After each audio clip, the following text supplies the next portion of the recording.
Assalomu alaykum. Xayrli kech. Bugun sizlar bilan 21-asr ko'nikmalar loyihasining yana bir mavzusi haqida gaplashamiz. Bu loyihaga asoslangan ta'lim yoki inglizchada Project Based Learning va qisqartirib PBL deb aytiladi. Ushbu o'quv tizimi o'quvchilarga o'qish jarayonida va undan keyin kelajakdagi muvaffaqiyatlariga qanday ta'sir qilishi mumkin ekanligi va shaxsan menga qanday yordam berganligi haqida gaplashib o'tamiz.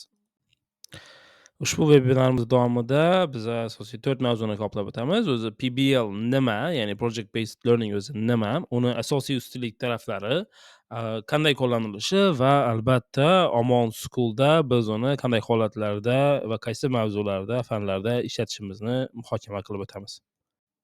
Xo'sh, Project Based Learning bilan birinchi shaxsiy tajribalarim men AQShda o'qib yurgan paytimda bo'ldi. O'shanda Apriva University'da xalqaro biznes fanida leksiya o'rniga loyiha berilardi. Ya'ni odatdagidek chiqib, biz mana bu narsalarni o'tamiz deb leksiyani o'qib, keyin shu narsalarni o'qib kelish, yodlab kelish berilmasdi. Masalan, unda loyihada, masalan, bizga berilgan loyihalardan bittasini aytadigan bo'lsak, Target do'konini Belize'ga kirish modeli ishlab chiqilgan. Ya'ni shu modelni guruh sifatida ishlab chiqish jarayoni bilan biz o'qishimiz kerak bo'lgan barcha narsalarni o'qib, shularni amalda qo'llab, jamoa bilan muhokama qilib borar edik. Ya'ni bunda barcha bosqichlarni bosib o'tasiz. Siz ya'ni bozorni o'rganasiz va moliyaviy modelni ishlab chiqishingiz kerak. Raqobatchilar haqida ma'lumotlar to'plashingiz kerak. Mahsulot mahalliy shaxslarga moslashami, yo'qmi? Buning uchun siz mahalliy madaniyatni ham o'rganishingiz kerak. Va o'sha tushunchalarni, ya'ni xalqaro biznes darsligida o'rganishingiz kerak bo'lgan tushunchalarni birgalikda real tadqiqot bilan birgalikda olib borganligingiz sababli ularni esda saqlab qolishingiz osonroq bo'lgan. AQShda PBL eng ko'p qo'llanilgan davlatlardan birisi menimcha AQSh bo'lsa kerak. Yana bitta misolni biz magistraturada o'qib yurgan paytlarimizda tadbirkorlik fanidagi qilgan loyihalarimizda aytishimiz mumkin. O'sha yerda professorimiz Silagi Tibor edi. U Stanfordda o'qib kelgan edi. Stanfordda o'zi o'qigan design thinking metodologiyasi bor va shu asosda biz tadbirkorlarni fikrlashga undardi. Masalan, u bizga bergan bitta loyihasi $5 bilan biznes boshlash edi. Ya'ni har birimizga $5 berildi va o'sha $5 bilan biz qandaydir biznes boshlashimiz kerak edi va o'sha biznesni shakllantirishga 2 oy vaqtimiz bor. Va amalda realniy bir narsa qilishimiz kerak. Ya'ni $5 bilan biz biznesni boshlolmadik albatta, lekin 5 kishilik guruhlarga ajralib, ya'ni 5imizni $5 yig'sak $25 bo'ladi va o'sha $25 bilan biznesni realniy boshladik, uddalasa bo'lar ekan. Bunda biz guruh sifatida ishlashni boshladik. Ya'ni keyin ta'sischilar shartnomasi nima ekanligini tushundik. Ya'ni har birimiz 20% ulushlik kelishib olindi. Bu qanday ishlashini internetda o'qidik. Keyin g'oyani fikrlashdik, g'oyani test qilishni o'rgandik. Har bir bosqichda guruh a'zolari izlanishlar qilib keladi. Ya'ni shu mavzuda marketing edi endi bizaniki. Marketingni qayerdan o'rganganligini kelib guruhning boshqa a'zolariga prezentatsiya qilib beradi va bir-birimizni o'rgangan narsalarimiz faqat shaxsiy nuqtai nazarimiz bilan cheklanib qolmaslik imkonini ham beradi. Xo'sh, aniqroq aytadigan bo'lsak, biza o'sha yerda biz o'qiyotgan universitetni xalqaro reklama tanlovi orqali marketing qilish g'oyasini oldik. Ya'ni universitetga tanlov o'tkazish g'oyasini berdik. O'quvchilar o'zlari reklama videolarini ishlatadi, o'zlarini davlatida tarqatadi va tanlov g'olibiga bitta shaxsga universitet pul beradi va universitetni borib shunga ko'ndirdik. Biz faqat boshidagi $25 o'sha tanlovni reklamasiga ketdi. Keyin ular Instagram, YouTube, Facebook orqali o'z videolarini tarqatdi. Internetga kirsangiz YouTube'da ham o'sha videolar saqlanib qolgan. Ko'rishingiz mumkin bo'ladi. Qisqasi, oxirida muvaffaqiyatli yakunlandi, biz taqdirlandik. Oddiy $25 bilan reklama agentligini birinchi loyihasini qildik desak ham bo'ladi o'sha yerda. Universitetlardagi Project Based Learning'lar bizga nafaqat bilim olish metodologiyasi bo'ldi, balki hayotda deyarli hamma narsani loyiha deb qarashga o'rgatdi desak ham bo'ladi. Aslida hayotni o'rganib qarasangiz, hayotingizni har bir muammosi desak bo'ladi. Bu proyekt, loyiha. Ya'ni siz ingliz tilida o'rganmoqchimisiz? O'sha loyiha menejmenti bosqichlarini bosib o'tasiz. Ozmoqchimisiz? Loyiha bosqichlarini bosib o'tasiz. Biznes boshlamoqchimisiz? Loyiha bosqichlari. Ya'ni hammasi ingliz tili o'rganish, ozish va biznes boshlanish bir xil bosqichlarni bosib o'tadi. Qaysi bosqichlar? Ya'ni siz ma'lumot izlanasiz, kerakli savollarni berasiz, ish taqsimlanadi, budjet taqsimlanadi, amalga oshirish paytida o'zingiz qaysi ishlarni qilasiz va qaysilarini outsourcing qilasiz, rejalashtirasiz, rejani nazorat qilasiz va hokazo. Ya'ni hayotda o'zi aslida project based learning eng muhim narsa, ya'ni project management malakasini beradi. Xo'sh, o'zi loyihaga asoslangan ta'lim nima? Loyihaga asoslangan ta'lim deganda biz o'quvchilarning bilimlarini passiv ravishda qabul qilish emas, balki faol izlanuvchi, amaliyot qiluvchi shaxs sifatida bilim olishlarini tushunamiz. Odatda o'quvchilar nima bo'ladi? Ular o'qituvchiga markazlashgan bo'ladi, ya'ni sinf oldida o'qituvchi turadi va u informatsiyani og'zaki ko'rinishda, prezentatsiya ko'rinishida, kitob ko'rinishida o'quvchilarga beradi. O'quvchilar o'sha narsani shimib olishi kerak desak bo'ladi. Ya'ni o'ziga qabul qilishi kerak, xotirasiga mixlashi kerak. Prosessni ichida o'quvchi unchalik ko'p qatnashmaydi desak bo'ladi. O'quvchilar project based learningda muammo yoki qandaydir savol olishadi va o'sha savol atrofidagi narsalarni o'rganishadi va shu savolga javob topishga yordam beradigan sohalar, ya'ni birinchi soha bu yerda kirib ketishi mumkin. O'sha sohalarni barchasidan ma'lumotlarni qabul qiladi va ularni umumlashtiradi. Eng asosiysi, shaxsiy tadqiqoti asosida o'zi qatnashib, o'zi ma'lumot topib, o'zi yo'nalish belgilaydi. Ular jamoa bilan ishlaydi, yechimni o'zi topib, o'ziga ishonch ortadi. Yakunida ular natijalarni taqdimot qiladi, tahlil qiladi va olgan savollar va taqdimot qilish jarayonida kelib chiqqan muammolardan kelib chiqib, loyihasini keyingi safar yanada yaxshiroq qiladi. Endi bu loyiha o'quv jarayonida bir marta bo'lmaydi, to'g'rimi? Ya'ni har bir fandan, hamma fandan bo'lmasligi mumkin, lekin ma'lum bir fanlardan yillar davomida, 11 yil davomida qilib borganligi sababli o'quvchilarda malakasi ham to'xtovsiz oshib boradi. Universitetga tayyorgarlik jarayonini ko'pchilik eslasa kerak. Ya'ni abituriyent jarayonida ko'pchilik odamlar, studentlar bilan va katta mening yoshimdagi odamlar bilan ham, mendan kattalar bilan ham gaplashganman. Ularni aytadi, abituriyent paytimda, ya'ni universitetga tayyorlov paytimda eng zo'r o'qigan paytim bo'lgan. Keyin universitetga kirgandan so'ng tashlab yuborganman deyishadi. Nimaga? Sababi bir necha. Birinchisi, abituriyentchilik paytimizda biz aniq maqsad bizga belgilab berilgan, endi o'qituvchi tomonidan belgilab beriladi. Ya'ni sizda masalan testlar to'plami bor va o'sha testlar to'plamini yollashingiz kerak. Yoki IELTSda manimcha Cambridge 1 dan 19 gacha hammasini mana shularni ishlab chiqishing kerak. Aniq sizga belgilab berilgan narsa, nima qilishingiz aniq va shu ishni to'xtovsiz qilasiz. Endi universitetga kirgandan so'ng u уже ancha mustaqil erkinliksiz. Ya'ni o'zingiz masalan iqtisodga kirgan bo'lsangiz, iqtisodni qaysi yo'nalishdan ketmoqchisiz? Yoki shifokorlikka kirgan bo'lsangiz, shifokorlikni qaysi yo'nalishdan ketmoqchi bo'lsangiz, o'zingiz bir yo'nalishni tanlab, o'zingiz tadqiqot qilib, o'zingizga reja belgilashingiz kerak. Bu malakalar abituriyentchilik paytida shakllanmagan. Chunki maktabda u narsa shakllanmagan. Shu sababli maktabda unga doim yo'nalish belgilab berilgan. Mana shu testni ishlaysan, mana bu kitobni o'qiysan, mana buni yodlaysan, mana bu she'rni ertaga aytib berasan, mana bu 100 ta so'zni yodlab topshirishing kerak. Keyin u o'ziga hayotda muammo tug'ilib qoladi. Ya'ni an'anaviy ta'lim yodlash, testga tayyorgarlik va passiv ishtirokka asoslangan. Lekin zamonaviy dunyomizda bu narsa yetarli bo'lmayapti. Ya'ni dunyo o'zgaryapti, to'xtovsiz bizlarga muammolarni hal qiluvchi shaxslar kerak. Tanqidiy fikrlovchi, innovatsiyalarni topadigan shaxs kerak. Ya'ni bunda inglizcha aytadigan bo'lsak, critical thinking, communication, collaboration va creativity, ya'ni 4C uslubi deb aytiladi va PBL, project based learning o'sha narsalarni yaratishga yordam beradi. Xo'sh, PBLning loyihaga asoslangan ta'limning asosiy qanday xususiyatlari bor? Eng birinchisi xususiyat bu haqiqiy hayotga yaqinlik. Ya'ni biz o'quvchilarga tasavvur qilishi qiyin bo'lgan narsalar orqali loyiha qildirmoqchi bo'lsak, bu ularda uzoqlikka olib keladi. Motivatsiyasini pasaytiradi.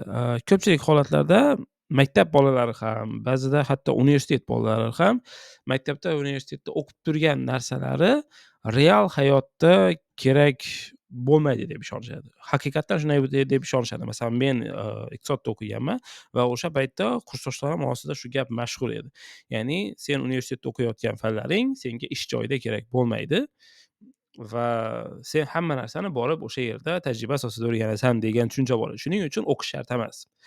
Sababi u dars jarayonida o'quvchilar real hayotda qo'llanilishini ko'rmayapti. Lekin aslida kerak bo'ladi. Men chunki bitkazganimdan keyin ham ko'ryapmanki, o'sha yerda o'qishimiz kerak bo'lgan narsalar hayotda ham kerak bo'lib turadi. Ikkinchi bu samarali savollar berish. Savolni to'g'ri berish kerak ko'pchilik holatlarda project basedda. Eng muhim malaka bu yerda nima kerak deb emas, nima qilish kerak deb, ya'ni otga emas, fe'lga savol berish muhimroq. Masalan, siz daraxtlaringiz quryapti, ya'ni yer qurib qo'ygan. Demak, nima kerak desa, barcha yer nasos, yerdan suv olish uchun nasos kerak. Va bu sizning miyangizga, yaratuvchiligingizga chegara qo'yadi. Ya'ni siz faqat bir yo'nalishda ketib qoldingiz. Lekin aslida nima kerak deb emas, nima qilish kerak deb savol bersangiz, ya'ni yerlarni suv bilan ta'minlanishi kerak, suv olib kelish kerak degan savol berilsa, unda g'oyalar kengayadi. Ya'ni bu yerda уже yomg'ir suvini yig'ish kerak yoki havodagi namlikdan foydalanish kerak degan qo'shimcha yechimlar ham kelishi mumkin. Agar yechimlar soni ko'p bo'ladigan bo'lsa-da, qaysidir biri biz kutmagan darajada yaxshiroq natija berishi ham mumkin. To'g'ri, keyin keraksizlarini va amalga oshirish qiyin, qimmat bo'ladiganlarini chiqarib tashlashimiz mumkin. Lekin boshida aslida chegara qo'ymaslik. Keyingisi albatta jamoaviy ish bu. Jamoaviy ishda biz muhim malakalardan birisi albatta bu mas'uliyat degan bo'lardim. Ya'ni hozirgi kunda jamoalar bilan ishlasangiz, kimgadir topshiriqlar bajariladi, beriladi va o'sha topshiriqlarni ular o'z vaqtida qilmay keladi. Ya'ni bu narsaga o'rganishmagan. E'tibor bersangiz, o'zingizni ish joyingizda ham, o'quv jarayoningizda ham shunday narsalarni ko'rgan bo'lishingiz kerak. Buning natijasi, bu nimaning natijasi demoqchiman? Ular oldin bunday tizimda ishlashmagan. Ya'ni umumiy tizim ishlashi uchun tizimni har bir bosqichi to'g'ri ishlashi kerakligi haqida o'rganishmagan. Kimlardir sizga bog'liqligini va kimlardandir sizning ishingiz bog'liq ekanligini ko'rmagansiz. Keyin jarayon yo'nalishi. Bu yerda asosan o'qituvchi keladi endi. Jarayonni yo'naltirib turuvchi shaxs bo'lishi kerak o'qituvchi. U bilimli bo'lishi kerak albatta va projektda, loyihamizda o'quvchilar o'tkazib yuborgan, ya'ni e'tibor bermayotgan yo'nalishlarini savol berish orqali yo'naltirib borish kerak. Va oxirgisi albatta natijani baholashlari kerak. Natijani baholash degani bu prezentatsiya ko'rinishidagi natija bo'lishi mumkin, g'oya ko'rinishidagi natija bo'lishi mumkin, mahsulot yoki xizmat ko'rinishida natija bo'lishi mumkin. Uni amaliy birinchi versiyasi taqdim qilinadi. U taqdimot o'qituvchiga yoki boshqa sinfdoshlariga qilinishi mumkin. Keyin ulardan feedback olinadi va mahsulot yoki xizmat yoki prezentatsiya yana darabotka qilinadi, yana ustida ishlanish kerak. Xo'sh, PBL o'zi qanday bosqichlarni bosib o'tishi kerak? Eng birinchisi, masalan, loyihada savol kerak. Ya'ni savol yoki qandaydir bir muammo olinadi. Bu muammoni iloji boricha o'quvchilarning o'zi ishlab topishi kerak, o'ylab topishi kerak. Agar bo'lmaydigan bo'lsa, o'qituvchi savollar berish orqali ularni muammoni anglab olishlariga va muammoni tanlashlariga imkon berish kerak. Bu masalan, kelinglar misol olaylik, bu bepul rus tilini o'rganish mumkinmi degan savol bo'lsin. Bepul rus tilini o'rganish mumkinmi?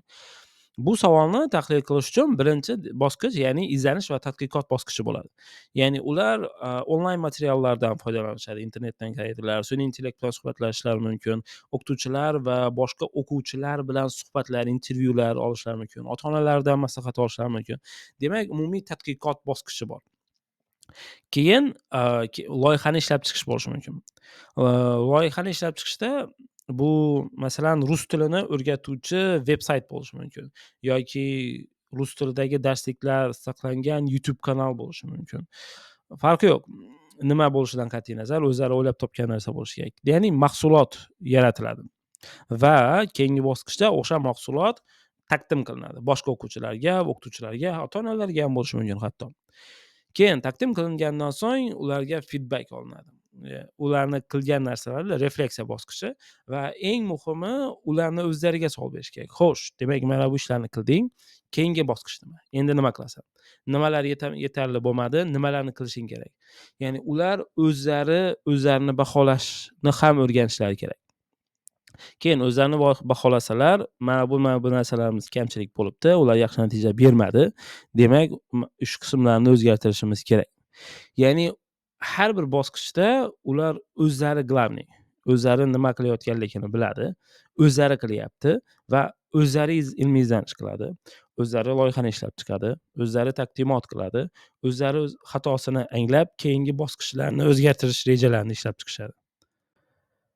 Xo'sh, albatta, ushbu videoni ko'rish jarayonida siz hozir o'zingizga savol berayotgan bo'lishingiz mumkin. Ya'ni, to'g'ri, bu loyihalar mana bu fanlarda ishlayapti, lekin hamma fanlarda ham ishlamasligi mumkin degan. Aslida hamma fanlarda qo'llasa bo'ladi. Ya'ni dunyo bo'ylab Finlandiya, Germaniya, AQShda hamma fanlarda qo'llanilyapti. Masalan, biologiyani oladigan bo'lsak, o'quvchilar ma'lum bir hududda ekotizmni o'rganish bo'lishi mumkin. Ya'ni bir hududni ekotizimini o'rganib taqdimot qilish kerak. Ya'ni bu jarayonda ular geografiyani o'rganishadi. Chunki landshaftlar qandayligini ko'rib chiqishlari kerak. Botanikaga kirishadi albatta. O'sha joydagi o'simliklar, qanday o'simliklar mavjud, bo'lgan yoki yo'qolyapti, shularni ko'rib chiqishadi. Ekologiya qanday o'zgaryapti, keyin iqlim, o'sha yer joyni iqlimi, qanday ob-havolar doim yil bo'yi takrorlanib turadi. Shularni albatta muhokama qilishlari kerak bo'ladi. Keyin to'g'ri, ba'zi savollar, ba'zi bir qarashlar o'quvchilarni yoshi tufayli yoki dunyoqarashi tufayli berilmay qolishi mumkin. Masalan, inson omilini hisobga olmasliklari mumkin. Bunday holatda o'qituvchi ularni yo'naltirishi kerak. Masalan, shu ekotizimga inson omili qanday ta'sir qilyapti deb savol berishi mumkin. Ya'ni u mana bu ta'sir qiladi deb aytish emas, qanday ta'sir qilyapti? Shu narsani hisobladingizlarmi? Yo'q. Demak, o'sha narsani o'rganinglar. Ekotizim qanday ta'sir qilishi haqida ham bitta slayd tayyorlashlaringiz kerak. Yo'nalishni berib yuboradi. Yoki tarixiy bir davrni jonlantiruvchi hujjatli film. Bu o'ta sifatli hujjatli film bo'lishi shart emas, oddiy o'quvchilar o'zlarining telefonida olishlari mumkin. Bu filmni yaratish uchun bu o'sha davrdagi voqealarni o'rganishadi. O'sha davrdagi fon yaratish uchun arxitekturasini ko'rib chiqishadi. O'sha davr kiyim-kechaklari haqida ma'lumot olishadi. Ya'ni va masalan Alisher Navoiy davrimi, Amir Temur davrimi, farqi yo'q, Aleksandr Makedonskiy davrimi. O'sha davrlardagi shaxslarni baribir kimnidir ijro etishlari kerak va o'sha shaxsni hayoti, xarakteri, qanday kiyinganligi haqida ham ko'proq ma'lumot oladi. Bu loyihalar orqali bilim chuqurroq singadi, esida qolish ehtimolligi oshadi. Ko'r-ko'rona kitobdan Aleksandr Makedonskiyning hayotini yodlaganligiga qaraganda sahna ko'rinishi tashkillashtirganliklari ko'proq ma'lumot beradi. Adabiyotda masalan qandaydir bir asarni sahnalashtirishlari mumkin yoki o'quvchilarga dunyo xaritasini yodlab kel degan ugasha bermay Yevropa bo'ylab 3 oylik sayohat rejasini tuzish degan loyiha bergan bo'lishingiz mumkin. Demak, siz 3 oylik rejani tuzish uchun ular qaysi davlatlarni bir-biriga yaqin ekanligini ko'rib chiqadilar. Yirik shaharlari qayerda, qaysi transport vositalari yaxshi rivojlangan, temir yo'llar qayerdan o'tgan, qayerda tog' bor, birinchi qayerga borish kerak va ular xaritani qiziqarli va esda saqlaydigan yo'nalishda o'rganishadi. Xo'sh, PBL ya'ni loyihaga asoslangan ta'lim o'quvchiga nima beradi? Albatta, eng birinchisi bu tanqidiy fikrlash bo'ladi. U har qanday vaziyatda turli xil nuqtai nazarlar mavjud ekanligini biladi. Chunki jamoalar bilan ishlayotgan paytda jamoaning har bir a'zosi har xil fikr aytadi va o'sha fikrlarning ichidan eng optimal to'g'ri qarorni, eng optimal to'g'ri tanlovni aniqlab bilishni o'rganishlari kerak. Bundan tashqari jamoa bilan ishlayotganliklari sababli, ularga deadline, mas'uliyatlar qo'yilganligi sababli ular vaqtni taqsimlashni ham o'rganishadi. Ya'ni loyihani har bir bosqichiga qancha vaqt ajratishni o'rganishadi. Bu ko'nikmalar kelajakdagi universitetda o'qish jarayonida bo'lishi mumkin yoki keyinchalik ishlash jarayonida ham muhim ahamiyatga beradi. Chunki ishlarda ham har qanday siz qaysi sohada ishlashingizdan qat'iy nazar ko'pchiligi bir muammo beriladi sizga va ishchilar ko'pincha o'sha muammolarni hal qilish uchun yarashadi. Biznesmen bo'lsangiz ham siz aslida katta project managersiz o'zi aslida. Biznes boshlash ham bir loyiha. Biznesning ichidagi kichik muammolar ham kundalik muammolar. Siz bir qandaydir bir yirik reklama ishlamoqchisiz yoki qayerdadir bir filial ochmoqchisiz. Barchasi o'sha siz maktabda qilgan loyihalaringiz bilan boshqa shaharda yana bir filial ochish bosqichlari bir-biri bilan bir xil va shu sababli ular haqiqiy hayotga tayyorgarlik hissini his qilishadi va eng muhimi ular har qanday narsani yirik, qo'rqinchli narsalarni ham olib, loyihadek qarab, kichik narsalarga bo'lib, har bir bosqich uchun nima qilish kerak ekanligini ishonchi bo'ladi va har bir bosqichda kerakli bo'ladigan ma'lumotlarni qayerdan olishni bilishadi. Hozir bilmasalar ham olib bilishiga ishonchi bo'ladi. Chunki shu narsani maktabda o'qiyotgan paytida 10, 20, 30 marta qilgan bo'ladi. Xo'sh, bu umumiy project based learningda o'qituvchini roli qanday? U odatdagidek, ya'ni ma'lumot yetkazuvchi emas, yo'naltiruvchi shaxs deb qarashimiz kerak. Ya'ni u loyihani yo'naltirib turishi kerak va kerakli paytlarda o'quvchilar esdan chiqargan narsalarga savol berishlari orqali yo'naltirib borish kerak. Masalan, tasavvur qilamiz, kimyo fanida siz qayta ishlash bo'yicha loyiha berdingiz. Ya'ni qayta ishlashni rivojlantirish, qog'oz qayta ishlash yoki shishalarni qayta ishlash qanday amalga oshirish mumkin, qanday yaxshilash mumkin va hokazo. Demak, o'shanda ular loyiha qilayotgan paytida o'qituvchi e'tibor berishi mumkinki, ular hamma narsani yaxshi aytishyapti, lekin qayta ishlash bosqichlarida xavfsizlik choralari haqida gapirishmayapti. Masalan, qog'ozni masalan yig'ib yoki plastik yig'ib qayta ishlash markaziga topshirilish jarayonida xavfsizlik chorasini hisobga olmaganliklar bo'lishi mumkin. Ya'ni gigiyena, qo'lliqlarni kiyish, niqob taqish degan narsani loyihaga qo'shmadilar. Demak, o'qituvchi shu narsani shu yerda loyiha sifatida aytib ketishi kerak. Xo'sh, bu yerda bu bosqichda xavfsizlik choralari qanday bo'ladi? Yoki umumiy bilim sifatida masalan qog'ozni qayta ishlash jarayonida qanday xavfsizlik choralari qilinishi kerak va hokazo. Keyin albatta o'qituvchi resurslarni taqdim qiluvchi shaxs sifatida qaraladi. Loyihada albatta doim bir narsalar kerak bo'ladi. Bu bannerlar bo'lishi mumkin, oddiy boshlang'ich sinflarda xususan bannerlar va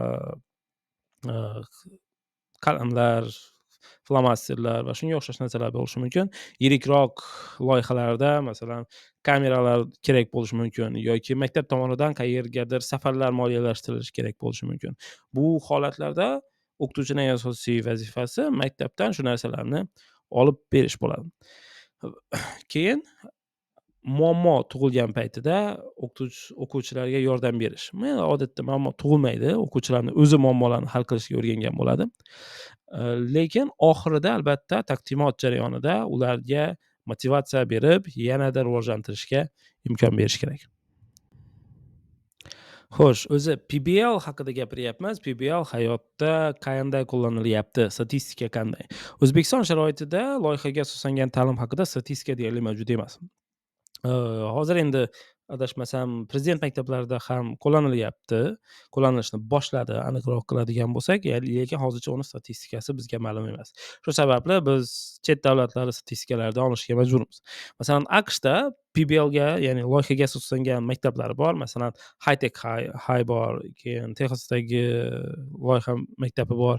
Ularni an'anaviy maktablar bilan solishtiradigan bo'lsak, loyihaga asoslangan maktablar doim yuqori natijalar ko'rsatishyapti. Bu bitirish nuqtai nazaridan bo'lishi mumkin, o'quvchilarning test natijalari nuqtai nazaridan bo'lishi mumkin, motivatsiyalari, o'ziga ishonchi va kelajakdagi muvaffaqiyatlari nuqtai nazaridan qaraydigan bo'lsak, deyarli barchasida loyihaga asoslangan maktablar an'anaviy maktablardan yuqoriroq natija ko'rsatyapti.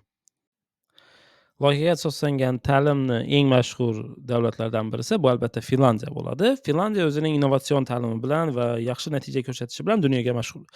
Va PBL matematika va tabiiy fanlarda Finlandiyada judayam yaxshi qo'llaniladi va keng qo'llaniladi. Va Finlandiya statistikadan shuni ko'rishimiz mumkinki, shu asosda ta'lim olgan o'quvchilar an'anaviy ta'lim yo'nalishiga qaraganda muammoni hal qilish ko'nikmasi 20% o'rtacha yuqoriroq bo'lgan. Keyin Niderlandiyani olishimiz mumkin. Niderlandiyada masalan bu narsani universitet misolida qaraydigan bo'lsak, muhandislik universitetida o'quvchilar bitkazish foizi kamroq bo'lgan. Ya'ni o'quvchilar o'zlariga ishonchi yoki kelajakda shu yo'nalishda yaxshi natija ko'rsata olishi, qiziqishi, real hayotda kerak bo'ladimi, yo'qmi degan savollar tufayli tashlab ketgan. Va PBL joriy qilingandan so'ng muhandislik yo'nalishiga 25% ga oshgan. Ya'ni talabalar endi real muammolarni olib, muhandislik yo'nalishi bo'yicha real muammolarni olib, shu bo'yicha loyihalar amalga oshirishyapti. Bu birinchi real hayotdagi narsalarni ko'rayotganlik sababli kelajakka ishonch beradi. Kelajakda ham shunday muammolarni hal qilib, men pul topa olaman degan narsa. Keyin o'ziga ishonchi bo'ladi. Ya'ni u muammoni hal qilib turibdi. Bilamiz, muhandislik unchalik oson kasb emas va o'ziga ishonch oshadi. Demak, kelajakda men shu ishni qila olaman degan. Germaniyada ham PBL ko'p qo'llanilgan. Masalan, statistik yo'nalishlarda statistika zerikarli yo'nalish bo'lgan va Germaniyada statistikani o'rganishda PBL qo'llanishgan texnologiya yordamida va guruhda hamkorliklar oshgan. Keyin eng qizig'i, PBL orqali standartlashtirilgan statistika bo'yicha standartlashtirilgan test natijalarida an'anaviy yo'nalishga qaraganda yaxshiroq natija ko'rishgan. Ya'ni testga tayyorgarlik yo'nalishlariga qaraganda bular yaxshiroq natija berishgan. Masalan, Omon School'da Business Studies fanida ham PBL keng qo'llaniladi. Unda masalan yuqori sinflarda hozirda bozorda mavjud bo'lmagan, lekin kerakli bo'lgan qandaydir bir veb-sayt yaratish g'oyasi bor va u o'quv rejaga kiritilgan. Dars rejasida shunday mavzumiz bor. Bunda ular nimalarga erishadi? Ya'ni bu loyihani amalga oshirish uchun ular birinchi bozorni o'rganishadi. Ya'ni qanday veb-saytlar mavjud hozir o'quvchilarga yoki yoshlarga kerak bo'ladigan. Keyin sun'iy intellektdan foydalanishni o'rganishadi. Chunki hozirgi kunda dasturlashni o'rganish unchalik shart bo'lmay qoldi. Ya'ni siz sun'iy intellekt yordamida ham bir kun ichida veb-sayt yarata olasiz. Keyin SMMni o'rganishadi albatta. Masalan, SMM hozir mashhur bo'lganligi uchun aynan SMM dedim, o'zi aslida marketing deb kengroq atamani qo'llash kerak. Ya'ni yaratgan veb-saytlarini ular Instagram orqali reklama qilish kerakmi? Chunki barcha shu narsa hozir hamma narsa Instagramda qilinishi kerak deb hisoblaydi. Lekin ular o'zlarini bozordan kelib chiqqan holatda, o'zlarini budjetidan kelib chiqqan holatda boshqaroq, yaxshiroq marketing kanallarni qidirib ko'rishlari mumkin. Masalan, oddiy flyer chiqartirib turib, universitet oldida studentlarga tarqatish to'g'ri bo'lishi mumkin. Bular hammasini muhokama qilib, eng to'g'ri qarorni keltirib chiqarishadi. Albatta, veb-saytdan kelib chiqqan holatda. Keyin dizaynni o'rganishadi, yaratuvchanlikni. O'zlari masalan fikr topa olmasaydigan bo'lsa esa, turli xil dizayn g'oyalarini ko'rib chiqishadi, dizayn turlarini muhokama qilishadi, bir-biridan maslahat olishadi va hokazo. Va ularni hammasini belgilangan muddat ichida qilishlari kerak. Chunki Business Studies fanida har chorak oxirida taqdimot bor va shu chorak davomida ishlab chiqilgan loyihalarini chorak oxirida taqdimot qilish orqali chorak yakunlanadi. Yoki masalan kichik sinflarni oladigan bo'lsak, u yerda science yo'nalishida, tabiiy fanlarda shaxsiy gigiyena bo'yicha poster tayyorlash loyihasi mavjud. Bunda ular nafaqat shaxsiy gigiyena haqida o'rganishadi, ya'ni domla ularga aytib berishadi, balki ushbu narsalarni yaxshiroq eslab qolishadi.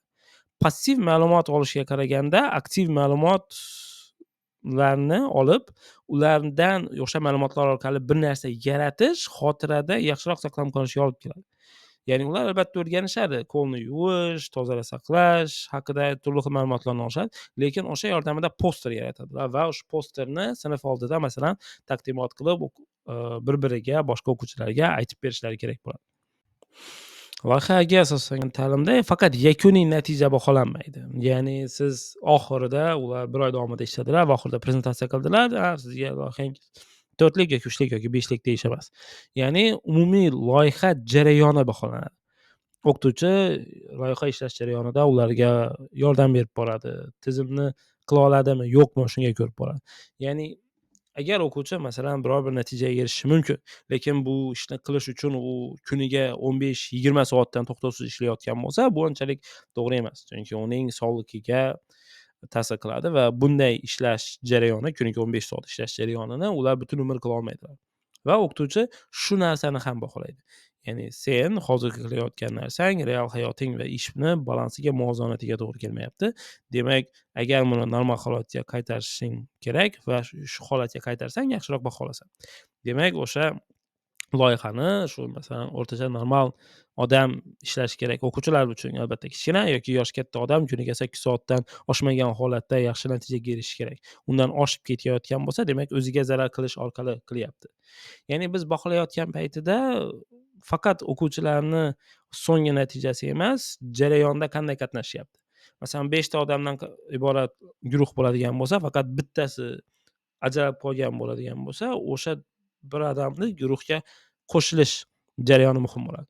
Nafaqat uni qo'shilishi, balki guruhlardagi boshqa a'zolarni ham uni jalb qilib, ishni unga bo'lib berib va undan ishni talab qilishlari ham umumiy jarayonning bir qismi hisoblanadi. Albatta, ular loyiha jarayonida turli xil texnologiya bilan ham ishlaydilar. Masalan, Google Workspace bor. Ya'ni Google Drive'da biz umumiy barcha ishlatish mumkin bo'lgan Word, Excel yoki slaydlarni yaratishimiz mumkin bo'ladi. Va barchasi bitta bazaga, bitta joyga ulangan holatda umumiy hamkorlikni, texnologik hamkorlikni o'rganishadi. Yoki loyihani rejalashtirish uchun hozirgi kunda turli xil veb-saytlar va prilojeniyalar bor. Masalan, biz shaxsiy o'zlarimiz Trellodan foydalanamiz. Bundan tashqari, siz taqdimot qilinishi uchun hozirda Canva olinishi mumkin. Masalan, ushbu hozir siz ko'rayotgan prezentatsiya ham o'z aslida Canvada yaratilgan. Omon School'da biz har bir sinf uchun turli xil darajadagi, turli xil yo'nalishdagi loyihalarni ishlab chiqqanmiz. Masalan, boshlang'ich sinflarda ular ancha sodda bo'ladi va jismoniy mahsulotlarga asoslangan bo'ladi va kundalik hayotida ham kelib chiqqan muammolar bo'lishi mumkin. O'rta sinflarda ancha dunyoqarashni kengaytirishga asoslangan muammolar, yuqori sinflar уже real hayotdagi o'zlarining kelajakda kerak bo'ladigan muammolar ustida ishlashadi. Ya'ni o'zini kelajakdagi rejasini qurish, universitet paytida 4 yillik rejani ishlab chiqish, masalan, 11-sinflarda bor loyiha. Ya'ni 11-sinflarning eng yirik loyihalaridan birisi o'zining universitetini tanlab, o'sha universitetda muvaffaqiyatli shaxs bo'lishi uchun 4 yil davomida nimalarni qilish kerak ekanligi haqidagi loyihasi bor. Ya'ni yuqori sinflar ancha real muammolar, o'rta sinflar dunyoqarash kengaytirishga asoslangan va boshlang'ich sinflar o'zi oddiy ma'lum boshlang'ich va u yerda ko'p narsa birinchi boshlang'ich tushunchalar va o'yinlarga asoslangan bo'ladi baribir. PBL bizni real hayotga ham tayyorlaydi. Ya'ni siz universitetni ham maktabni ham tugatganingizdan keyin kundalik hayotda ham PBLni qo'llashingiz mumkin. Masalan, tasavvur qilamiz, siz uy qurishingiz kerak. Ba'zilar uchun uy qurish degan narsa o'ta katta va o'ta qo'rqinchli narsa bo'lib tuyulishi mumkin. Lekin PBLdan chiqqan odam uchun bu oddiy maktabdagi yana bir loyihadek deb qaraladi. Ya'ni PBL bosqichlarini bosib o'tadi. Maqsadni aniqlaydi, qayerdan, nima, qachon qurish kerak, kerakli savollarni beradi, materiallarni aniqlaydi, qayerdan oladi u materiallarni, bularni narxini aniqlaydi, nimalarni o'zi qiladi, nimalarni outsourcing qilish kerak, budjetni va ularni sarflanish grafikini belgilaydi va albatta shu jarayonni har birini nazorat qilib boradi. Yoki masalan siz ish joyingizdan sizga katta kecha tashkillashtirishni buyurishlari mumkin. Bu ham baribir o'sha uy bosqichi yoki maktabdagi bosqich bilan bir xil narsalarni ko'rib chiqishingizga olib keladi. Shu bilan 21-asr ko'nikmalari loyihasining 4-darsi yakunlanadi. 5-darsda albatta ko'rishingiz mumkin. Agar siz buni YouTube'da ko'rayotgan bo'lsangiz, maxsus Telegram botimizda umumiy ko'nikmalarning barchasi to'liq videolarini topishingiz mumkin bo'ladi. Barchaga rahmat. Sizlarni Omon School'da kutib qolamiz.